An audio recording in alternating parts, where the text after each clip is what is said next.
बिस्मिल्लाहिर्रहमानिर्रहीम। इय्याका नअबुदु व इय्याका नस्तईन। पेशावर, आपको याद है कि मैं आखिरी दफा यहां कब जलसा किया था?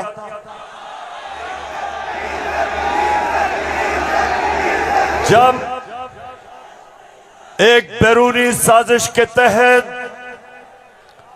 हमारी हुकूमत को गिराया गया, तो पहला जलसा मैंने उसके बाद अपने पेशावर की आवाम के पास आके किया। और माशाअल्लाह पेशावर, जब भी मैं आपको कॉल देता हूं, कभी आपने मुझे मायूस नहीं किया। बहुत बहुत शुक्रिया। अच्छा पेशावर, आज मैंने बात तो आपसे करनी थी सैलाब की। कल मैं सखर गया और मैं आपको यकीन दिलाता हूं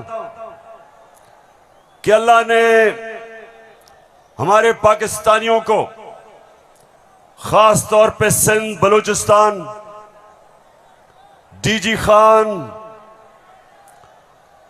राजनपुर, डीआई खान, टांक और यहां ऊपर स्वात, गिलगित बल्तिस्तान, अल्लाह ने हमें बड़े इम्तिहान में डाला है।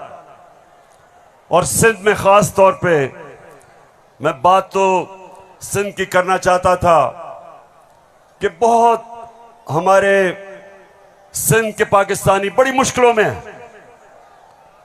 लेकिन मैं आज बात करना चाहता हूं, जिस तरह का प्रोपेगेंडा चल रहा है, और खास तौर पे कल एक बड़ा मुनज़्ज़म प्रोपेगेंडा चला है, तो मैं उसके ऊपर पहले बात करूंगा और फिर आपसे पेशावर मजीद बातें होंगी। सबसे पहली चीज, मेरे पाकिस्तानियों, हम सबको एक चीज समझनी चाहिए कि कोई कौम,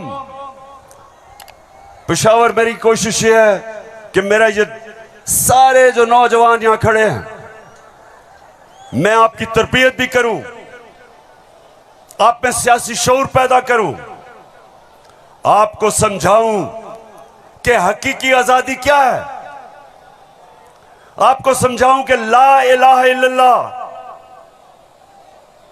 ये कैसे एक इंसान को आजाद करता है।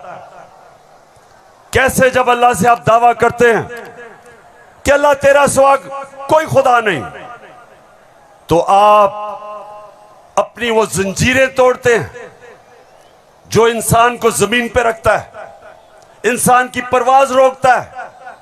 ये जंजीरें परवाज रोकती है इंसान की, उसकी अजमत की।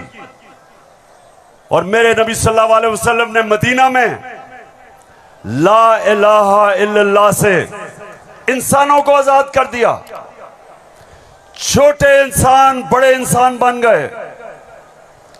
वो अरब जिनकी कोई हैसियत नहीं थी, चंद सालों में, पेशावर, चंद सालों में दुनिया की इमामत की उन्होंने।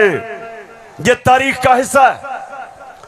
और मेरी भी कोशिश है कि मैं अपनी कौम की जो जंजीरें बंधी हुई हैं जमीन से, जो हम ऊपर परवाज नहीं कर पा रहे हैं, मेरी भी कोशिश ये है कि मैं अपने नबी सल्लल्लाहु अलैहि वसल्लम की सुन्नत पे चलते हुए अपनी कौम को जगाऊं और कौम को आजाद करूं, ताकि ये जंजीरें टूटे और मेरी कौम ऊपर परवाज करे।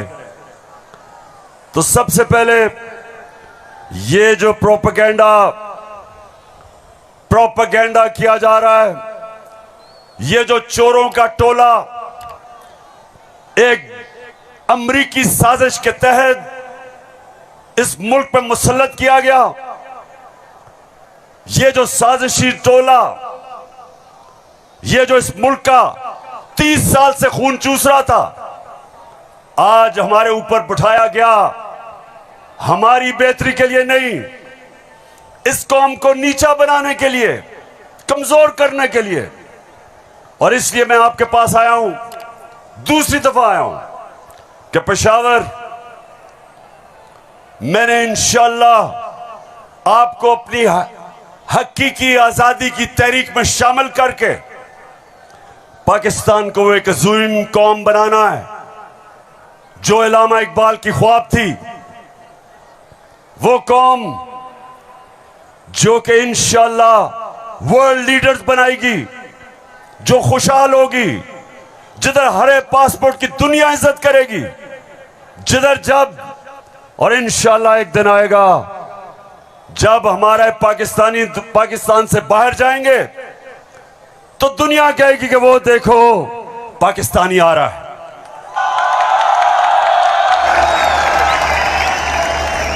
मेरे पाकिस्तानियों, एक ऐसा वक्त था कि अरब ताजिर, मुसलमान ताजिर जब मलेशिया और इंडोनेशिया गए तो कोई मुसलमान फौज नहीं गई थी इंडोनेशिया और मलेशिया। मुसलमान ताजरों का किरदार देख के, मुसलमानों के ताजरों की सच्चाई देख के, सादिक और अमीन ताजरों ने अपने किरदार से लोगों को मुसलमान किया।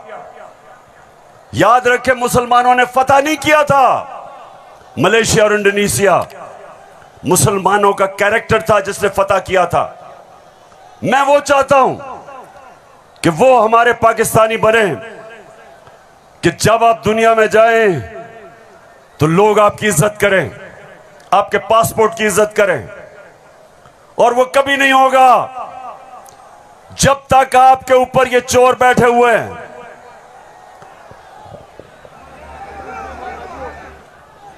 शहबाज शरीफ, मैं चाहता हूं पेशावर जरा गौर से, क्योंकि आज मैंने बड़ी वीडियोस दिखानी है आपको।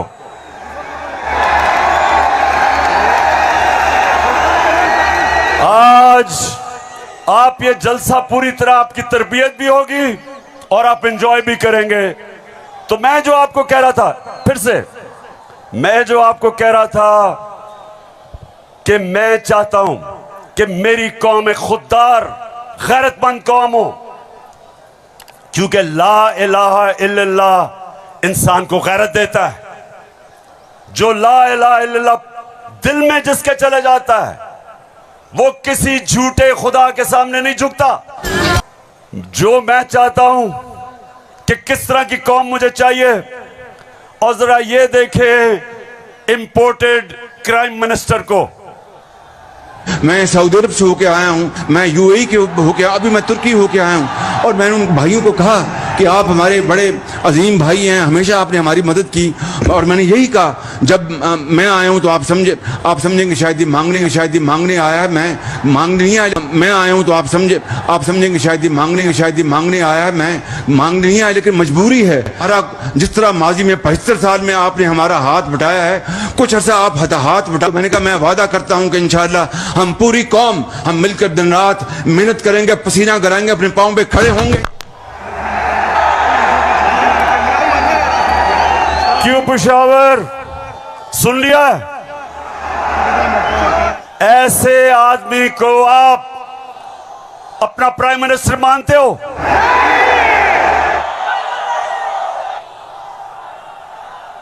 अगर ये वाकई अगर गैरतमंद प्राइम मिनिस्टर होता तो पहले जो इन्होंने अरबों रुपया चोरी करके मुल्क से बाहर रखे, पहले वो वापस लेके आते, फिर लोगों से पैसे मांगते। अपना पैसा चोरी करके मुल्क से बाहर, और बाहर जाके लोगों से पैसे भीख मांगना। अच्छा पाकिस्तानियों, पेशावर, मैं आज आपको अब बताना चाहता हूं कि ये जो चोरों का टोला हमारे ऊपर मुसल्लत किया,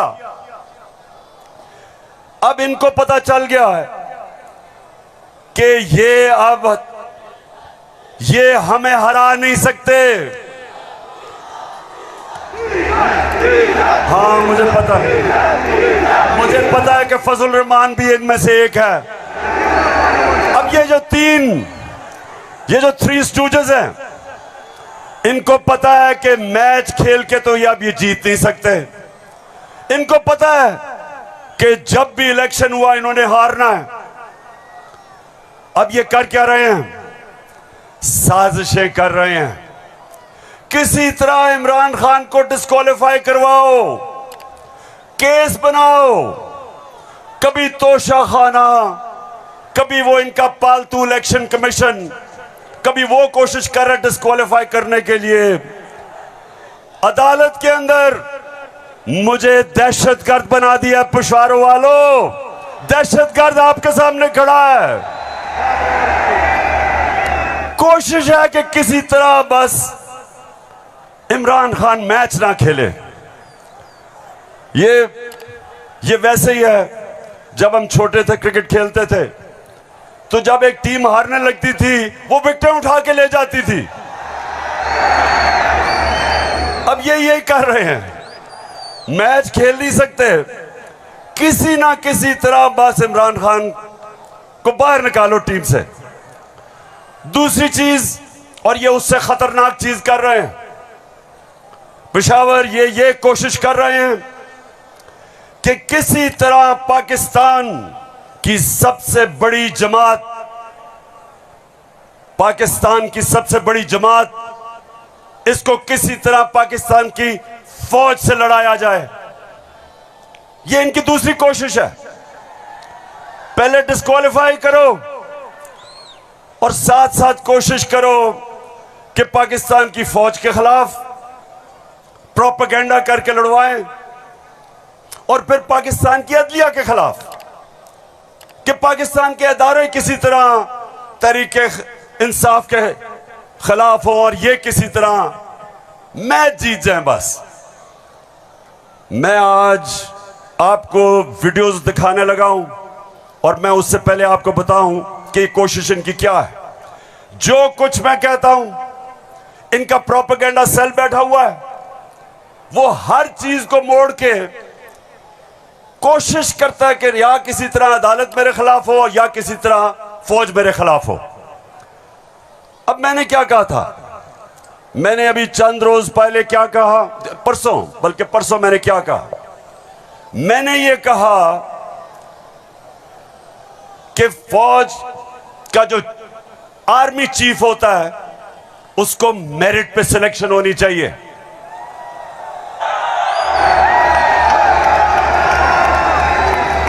अब मुझे ये बताओ कि कोई भी किसी का खैर ख्वाह होता है, वो हमेशा चाहेगा अगर इदारा मजबूत करना है मेरिट पे सिलेक्शन हो। ये दुनिया का असूल है। आपने अगर फैक्ट्री सही चलानी है ऊपर मेरिट पे आदमी बिठाओ। आपने अगर मुल्क को ऊपर लेके जाना है, क्रिकेट टीम अच्छी बनानी है तो मेरिट के ऊपर सिलेक्शन हो। इसमें क्या गलत बात की थी? और मैंने साथ ये कहा था कि नवाज शरीफ और आसिफ जरदारी, ये किसी सूरत इन दो डाकुओं को पाकिस्तान का आर्मी चीफ नहीं सिलेक्ट करना चाहिए। ये क्यों कहा था मैंने ये इसलिए कहा था, सबसे पहले नवाज शरीफ मुल्क का मुजरिम है, अरबों रुपए की प्रॉपर्टीज बाहर इसकी पैनामा में पकड़ा गया, सजा हुई इसको, झूठ बोल के मुल्क से बाहर भागा, मफरूर है। मुझे यह बताएं पेशावर, जरा मुझे यह बताएं कि क्या एक चोर को, एक मफरूर को, एक भगौड़े को जो मुल्क से बाहर पैसा ले जाता है, क्या उसको पाकिस्तान का आर्मी चीफ सिलेक्ट करना चाहिए? जरा मुझे बताएं। और इधर बात खत्म नहीं होती। दूसरी, डॉन लीक्स क्या थी? हिंदुस्तान पाकिस्तान की फौज को कह रहा था ये दहशतगर्दी कर रही है।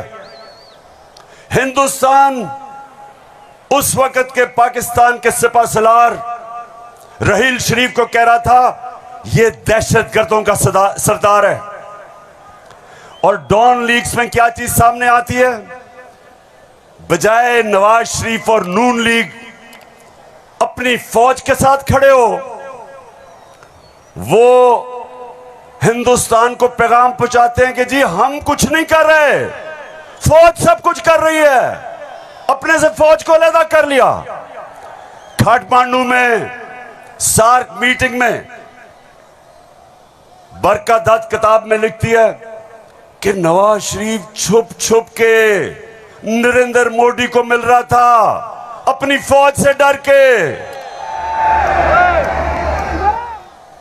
और दूसरी तरफ आसिफ जरदारी वो अमेरिकनों को कहता है, अपने अमेरिका में पाकिस्तान का एम्बेसडर हुसैन हक्कानी वो जाके अमेरिकनों को, एडमिरल मलन को कहता है कि जनाब गवर्नमेंट को और जरदारी की गवर्नमेंट को पाकिस्तान की फौज से बचा लो। ये वो लोग हैं, बताओ मुझे, ये आर्मी चीफ सेलेक्ट कर सकते हैं? क्या हम इतने अहम ओहदे इन दोनों चोरों के हाथ में देंगे? नहीं देंगे। लेकिन तीसरी चीज पेशावर सुनो, इन्होंने सबको, मैंने बार बार आपको वो मुरासला दिखाया जो अमरीकी अंडर सेक्रेटरी ने धमकी दी पाकिस्तान को, पाकिस्तान के एम्बेसडर असद मजीद को, कि अगर तुमने इमरान खान को ना हटाया तो पाकिस्तान को मुश्किलों का सामना करना पड़ेगा। और नो कॉन्फिडेंस मोशन में अभी टेबल नहीं हुई थी तब वो धमकी देता है, और सबको पता है उसके बाद क्या हुआ। नो कॉन्फिडेंस आता है, चोरी के पैसे से मेंबर पार्लियामेंट खरीदे जाते हैं, करप्शन के पैसे से लोटे बनाए जाते हैं। और आपका भी एक बहुत बड़ा लोटा था। कौन लोटा था आपका? एक ही पख्तूनख्वा से लोटा आया और बहुत बड़ा लोटा था वो।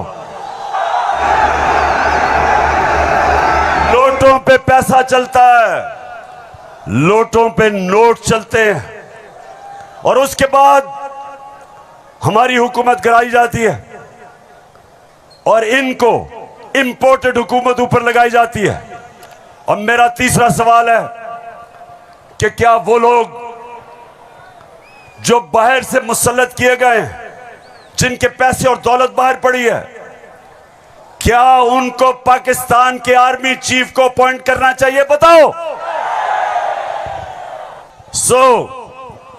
इसलिए ये हुकूमत हमारी गिराना चाहते थे कि इमरान खान एहतसाब ना कर दे। डर ये था कि अगर इमरान खान रह गया तो ये जेल में चले जाएंगे, क्योंकि इन्होंने जो चोरी किया वो पकड़ी जाएगी। मतलब ये कि ये इसलिए गिराना चाहते थे, महंगाई वजह नहीं थी, माइशत वजह नहीं थी, वजह सिर्फ एक थी कि इन्होंने एनआरओ लेना था और 1100 अरब रुपया अपना माफ करवाया।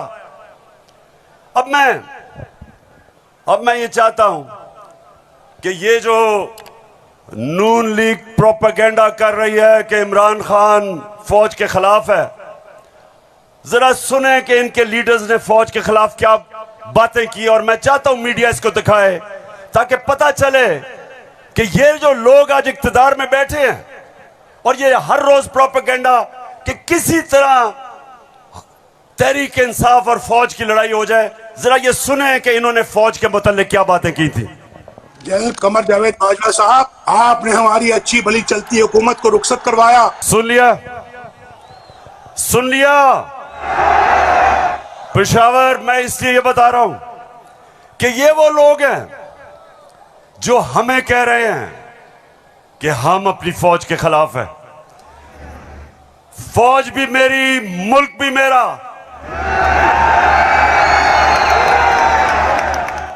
जितने इदारे मजबूत होंगे मुल्क मजबूत होगा, अदलिया मजबूत होगी मुल्क मजबूत होगा, फौज मजबूत होगी, हम आजाद हो सकेंगे।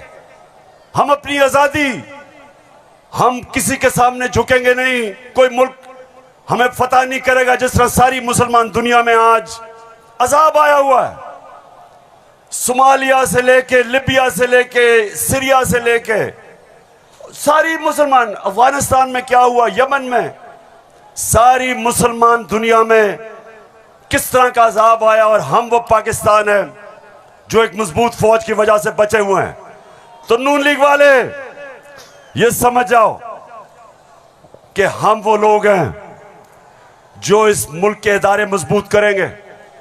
और कभी अगर कोई तनकीद करते भी हैं अपनी फौज के लिए, उसकी बेहतरी के लिए करते हैं, तामीरी तनकीद करते हैं। अब वो चलाओ।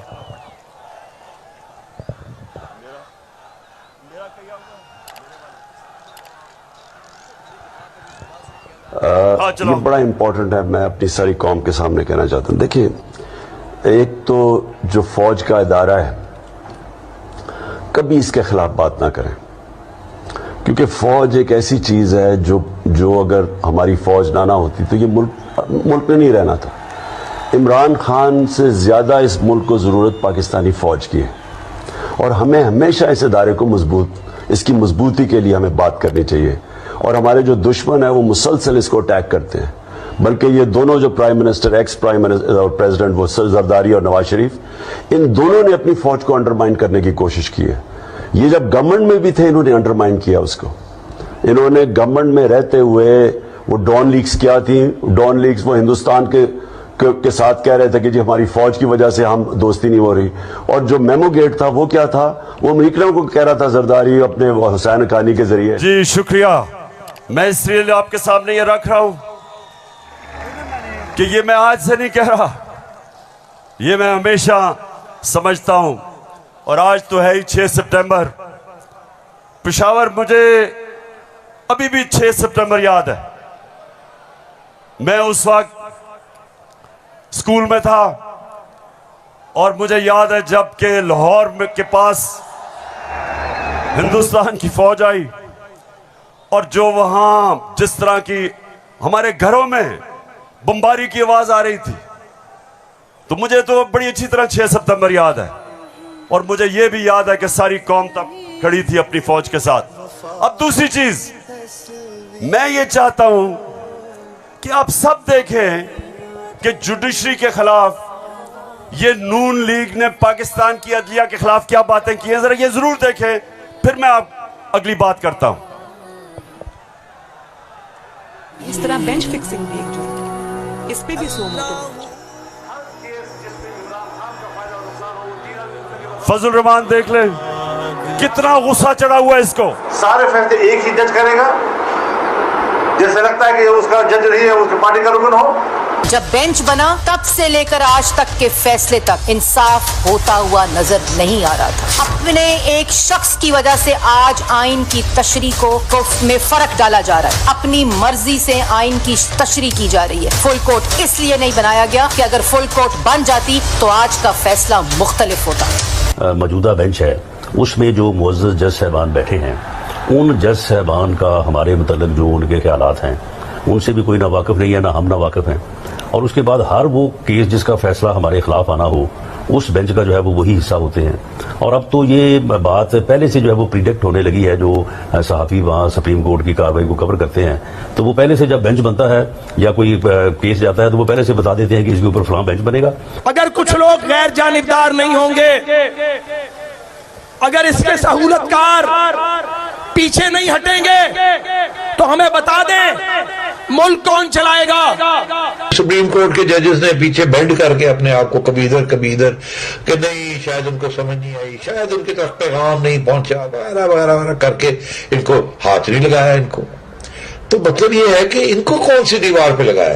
तो जिस तरह मैच फिक्सिंग एक जुर्म है, इस तरह बेंच फिक्सिंग भी एक जुर्म। जब बेल का फैसला होने वाला होता था, जेल में उस दिन खबर मिलती थी कि 3 हफ्तों के लिए बेंच डिसॉल्व हो गया, नया बेंच, या कोई जज छुट्टी पे चला गया। जाता नहीं था, भेजा जाता। काजी फाइज ईसा साहब के मामले में माय लॉर्डशिप से ये पूछना चाहते हैं कि वो आपके ब्रदर जज थे ना, आपने क्या किया? तो फिर हमारी बात नोट कर लो, हम हर उस अदालत का और उस जज का घेराव करेंगे जो तुम्हारे इस गंदे और घटिया एजेंडे को परवान चढ़ाने के लिए अपोजिशन के खिलाफ जो है इक़दाम करें। चीफ सेक्रेटरी साहब, आपको इस बात का जवाब देना पड़ेगा। आपने इधर ही रहना है, आपके बच्चों ने भी इधर ही रहना है। कमिश्नर लाहौर साहब, आपने भी इधर रहना है, आपने सर्विस भी करनी है। इसलिए आपको ये चाहिए था कि आप इस गैर कानूनी अमल के आगे दीवार बनते और इसे बजा लाने से इनकार करते। आला अदलिया के जजेस पार्टी बनकर अगर चीफ जस्टिस वो जबान इस्तेमाल करेंगे जो इमरान खान कंटेनर पे चढ़ के करता था, तो उस जबान का वही जवाब मिलेगा जो नवाज शरीफ के सियासी मुखालिफिन को दिया जाता है। आप कौन होते हो किसी की तौहीन करने वाले? आप कौन होते हो किसी की तज़हीक करने वाले? ऐसे नाइंसाफी पर मबनी फैसले करोगे, बुग्स पर मबनी फैसले करोगे, इंतकाम वाले फैसले करोगे तो कौन इज्जत करेगा आपकी? फिर तौहीने अदालत लगा देते हो।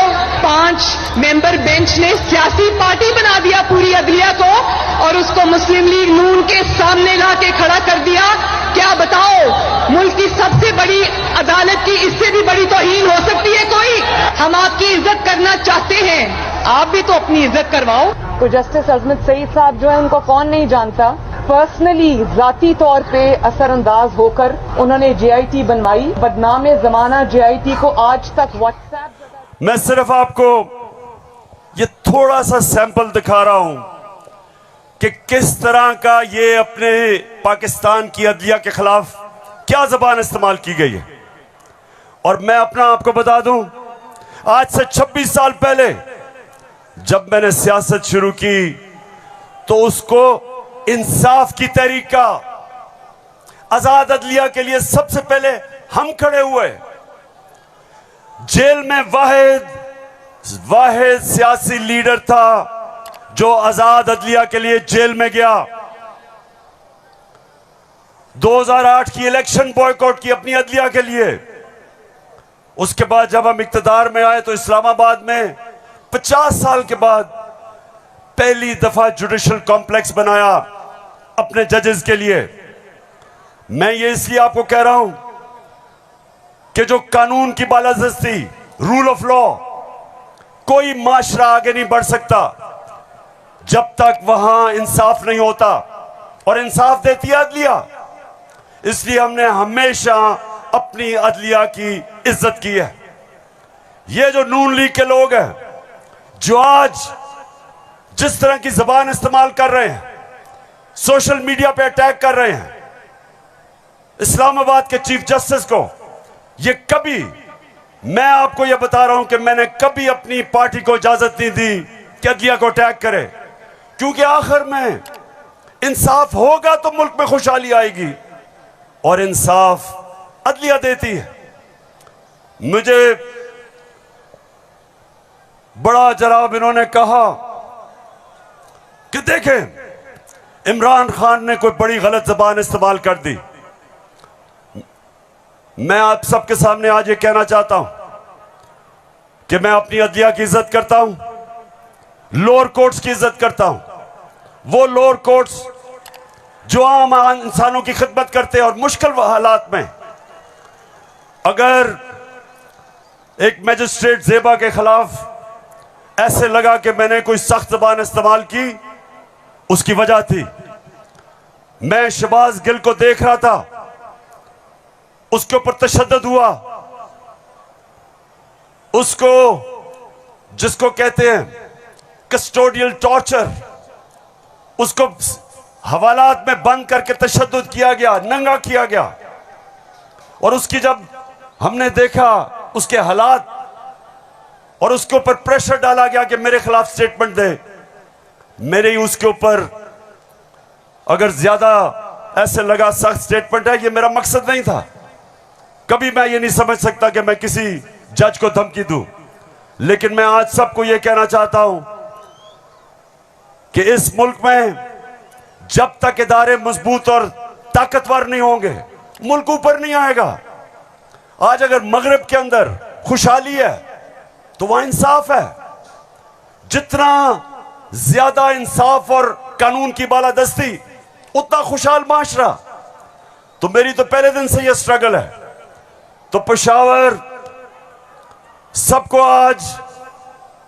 मैं आज पैगाम देना चाहता हूं कि ये जो कोशिश की जा रही है तहरीक इंसाफ को इदारों से लड़ाने की, ये कौम सब समझ गई है। कौम में सियासी शऊर आ गया है। लोग एक एक चीज, कभी भी पाकिस्तान के अंदर अवाम और बच्चे और नौजवान और मेरी ख्वातीन बहनें, कभी इस तरह का शऊर और बेदारी नहीं थी जो अल्लाह के फजल से आज पाकिस्तान में है। तो ये जो चोरों का टोला, ये जो बार बार कोशिश कर रहा है कि तहरीक इंसाफ को दीवार से लगाया जाए, सब सुन लो कि जितना तुम मुझे दीवार से लगाओगे उतना मैं और तुम्हारे से मुकाबला करूंगा, लड़ूंगा तुम्हारे से। अपनी सारी कौम, सबका सारी कौम के पास जा रहा हूं। 7 महीने से मैं पब्लिक में हूं, हर शहर में जा रहा हूं, अपनी कौम को तैयार कर रहा हूं कि मेरे पाकिस्तानियों, जब मैं तुम्हें कॉल दूंगा तुमने निकलना है मेरे साथ। अच्छा, पेशावर जब हमें इन्होंने हटाया था, फिर से मैं आपको याद करा दूं, उस वक्त पाकिस्तान तेजी से तरक्की कर रहा था। जो इस हुकूमत ने जो किताब माइशत के ऊपर शाया की,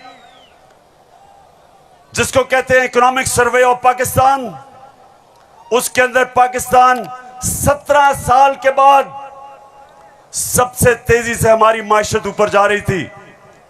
5.6 और चौथे साल 6%। आज IMF कह रहा है, आलमी इदारा कह रहा है कि 6% से अब हमारी माइशत 1% से भी कम पे जा रही है।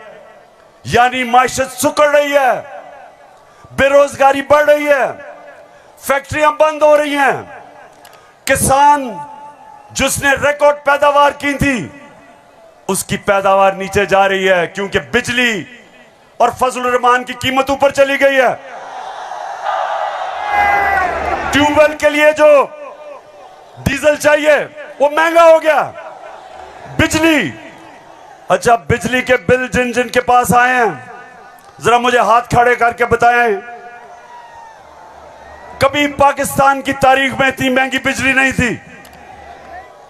क्या हुआ कि 4 महीने में कौन सी क़यामत आ गई कि बिजली की कीमत 18 रुपए यूनिट से 36 रुपए यूनिट, और टैक्सेस मिला के 50 रुपए यूनिट पे बिजली पहुंच गई है। गंदम 850 रुपए पे 20 केजी मिलती थी, आज कराची के अंदर 2000 रुपए पे नहीं मिल रही। बलूचिस्तान में देखें गंदम की कीमत किधर गई। हमारे दौर में, ये जरा गौर से सुने, हमारे दौर में तेल इंटरनेशनल मंडी में 103 से 115 डॉलर पे बिकता था। आज वो पहुंच गया 96 डॉलर पे। तेल की कीमत इंटरनेशनल मंडी में कम हो गई है। लेकिन हमारे दौर में 1 लीटर पेट्रोल 150 रुपए और 1 लीटर फजलुर रहमान 145 रुपए। आज 234 पे पहुंच गया। बिजली दुगनी, पेट्रोल डीजल ऊपर, सब कुछ महंगा और रुपया गिर रहा है। IMF के प्रोग्राम के बावजूद रुपया गिर रहा है। IMF ये कहता है कि आगे पाकिस्तान के जो माशी हालात है वो और बिगड़ने वाले हैं। बिजली की कीमत अभी और बढ़ेगी, GST लगेगा 17%, कीमत और ऊपर, पेट्रोल डीजल और ऊपर। तो मेरे पाकिस्तानियों, आज हम नहीं, IMF कह रहा है कि पाकिस्तान श्रीलंका की तरफ जा रहा है, यानी माशी तबाही की तरफ जा रहा है।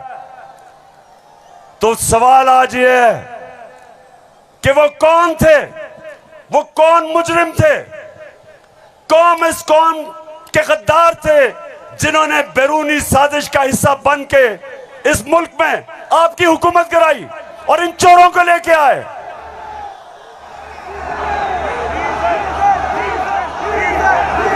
मैं अब जरा जो आपको आजकल जो नवाज शरीफ की बेटी आजकल बनी हुई है, मालिका बनी हुई है पाकिस्तान की, प्रोटोकॉल उसको प्राइम मिनिस्टर का मिल रहा है।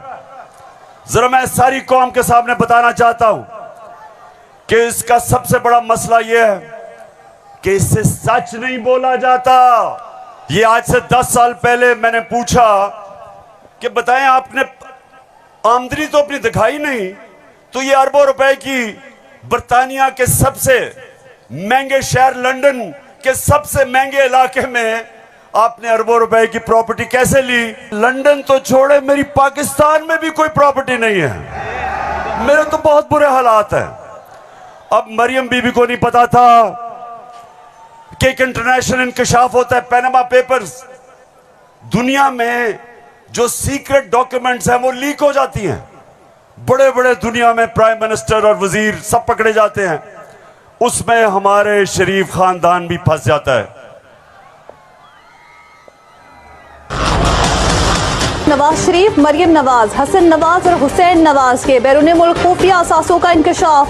पनामा लीक्स ने बैरून मुल्क खुफिया दौलत का भांडा फोड़ दिया। सुन लिया? अब ये सुना, ये इंकशाफ हो गया।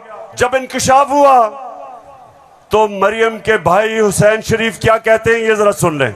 मैं इस बात को तस्लीम करता हूँ कि अल्हम्दुलिल्लाह पाक लेन के ऊपर जो अपार्टमेंट्स हैं वो अल्हम्दुलिल्लाह हमारे हैं। मैं इस बात को तस्लीम करता हूँ कि उनको ऑफशोर कंपनीज नेस्कॉल लिमिटेड और नीलसन लिमिटेड जो है उनको ओन करती हैं। और मैं आपको ये भी अर्ज करता हूँ उनको होल्ड कर रही है इस वक्त मरियम नवाज शरीफ, मेरी हमशीरा जो है। पेशावर सुन लिया कि छुपाई हुई थी प्रॉपर्टीज। एक हदीस है कि शैतान आप इंसान के गुनाह दुनिया में नशर कर देता है। वो दुनिया में नशर हो गए, उन्होंने कहा हमारी प्रॉपर्टीज नहीं, प्रॉपर्टी सामने आ गई। अब ये मैं आपको समझाने की कोशिश कर रहा हूं। असल में नवाज शरीफ की प्रॉपर्टी थी। मरियम बेचारी के पास किधर से पैसा आया? पैसा तो नवाज शरीफ का था। क्यों छुपा रहा था? क्योंकि आपके चोरी का पैसा था, अवाम से पैसा चोरी किया था। चोरी और करप्शन में क्या फर्क? चोरी होती है जो जेब कुतरा करता है, जो आपके घर में चोरी होती है, जो साइकिल चोरी होता है, मोटरसाइकिल, इंसान को नुकसान पहुंचता है। करप्शन, मुल्क का पैसा चोरी करने को करप्शन कहते हैं, और मुल्क तबाह होते हैं करप्शन से। जो पैसा आपकी तालीम पे, अस्पतालों पे, सड़कों पे, गुर्बत कम करने पे, जो पैसा वहां खर्च करना होता है इनकी जेबों में चला जाता है, मुल्क से बाहर चला जाता है। इसलिए कौम में गरीब इसलिए नहीं होती कि उनके पास वसाइल नहीं है, असासे नहीं है। कौमें गरीब तब होती हैं जब उनके अपने सरबराह मुल्क को पैसा चोरी करके बाहर ले जाते हैं।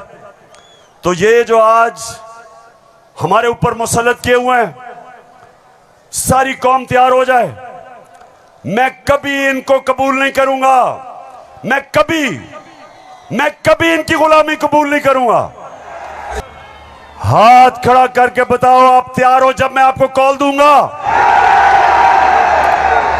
आपने सब तैयार होना है।